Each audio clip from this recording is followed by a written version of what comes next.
neighborhood with a weapon. Our point is this. We backed into this accidentally. We fell into this backward. Let's make a decision on how we want it so that everybody knows we'll move forward with whatever the decision of the city council is.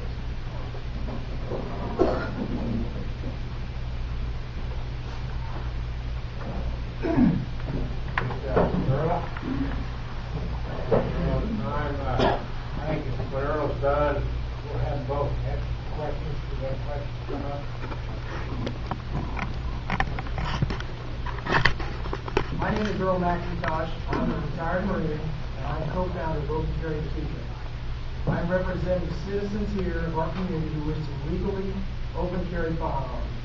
I appreciate the opportunity to present our side of why open carry firearms should be legal in Topeka, Kansas. First, thank you, Mr. Martinez, for organizing this meeting. You should be commended.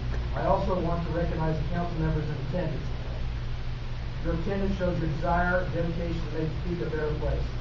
I appreciate all who took their time away from their family to be here tonight. This is what makes America great.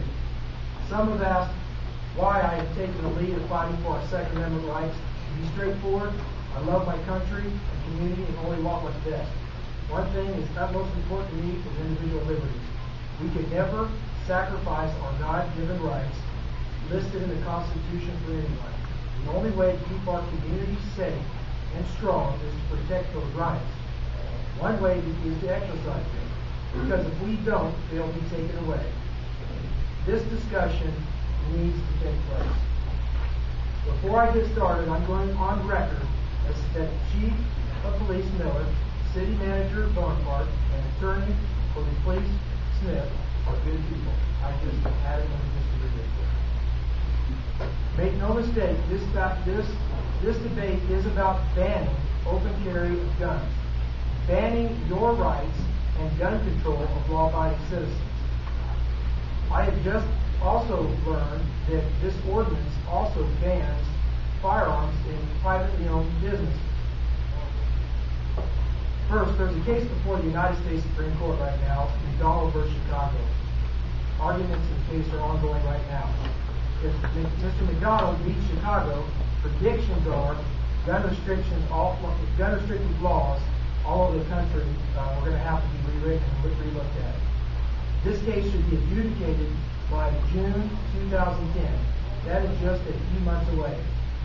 In my opinion, it does not make sense to change the open carry law when in 3 or 4 months the U.S. Supreme Court will give direction to open carry for the whole country. It would be a waste of resources and time to have to change the law back, allowing open carry. With the city strapped for money, it doesn't have the resources to defend a court challenge. Second, there are only 2 cities in Kansas that I know of that have a complete outright ban on open carry. That's Open Park and Kansas City, Kansas. I believe both will be challenged. Cities in Kansas that allow open carry, and I could name every one of them: Stoughton, Topeka, Lawrence, Olathe, Shawnee, Wichita.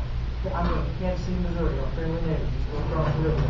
Leavenworth, Manhattan, Junction City, First, Great Bend, Goodland, Fort Scott, and the list can go on forever. And the cities' names that I just mentioned, I researched and looked in the ordinance.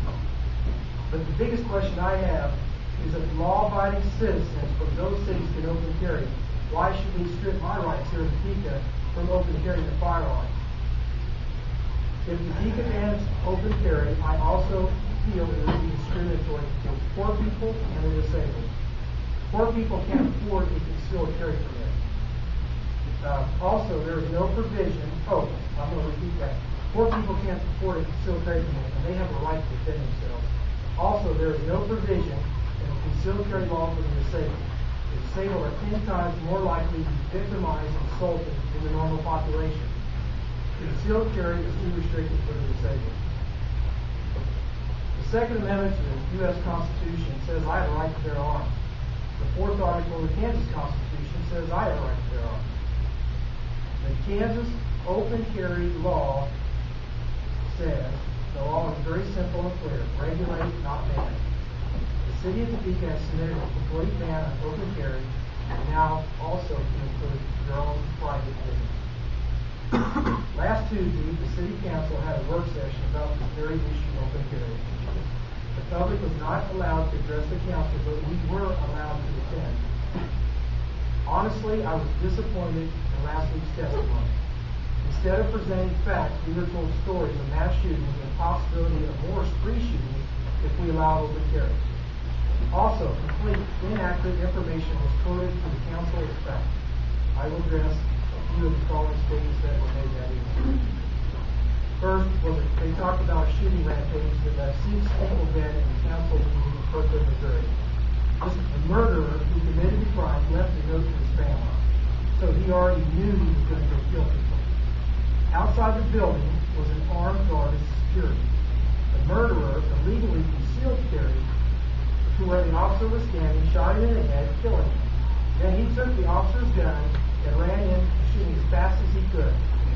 This scenario has nothing to do with open carry and legal ownership of firearms.